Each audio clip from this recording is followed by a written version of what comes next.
won't like this, but we will. Let's begin.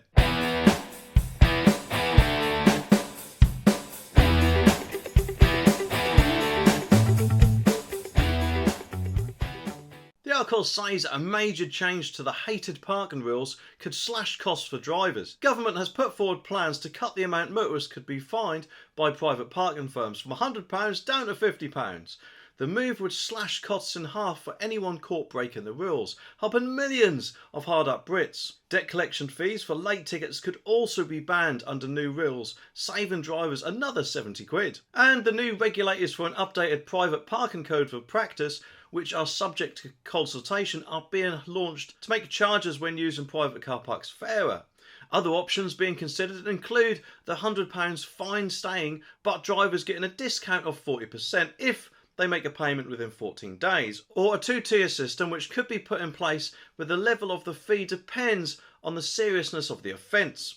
And this has been proposed as £80 or £130 in London, or £50 or £70 in the rest of England, and £80 or £100 in Scotland. And if the two levels came in, there would be a 50% discount for paying in the first 14 days, and debt fees would be reduced to 30% of the fine, or be banned altogether. Michael Gove, Levelling Up Secretary, said millions of people across the country use private car parks, and we want this to continue without them having the fear of being slapped with an unfair and costly charges. The private parking code of practice will also allow drivers to easily challenge any unfair parking charges through a new independent appeals service. All private parking operators will also have to follow the new code when it's introduced. Well, just look at that. It's about time the government has finally started to do something about those pesky parking rip-offs. I guess they must have realised that we've been putting up with this crap for ages. Although it does make me wonder if they're just trying to sweeten us up for the inevitable ULEZ chaos coming our way from August the 29th. Because, why not add some humour to our already delightful driving experience, eh? Oh, and of course, let's not forget the cost of living crisis.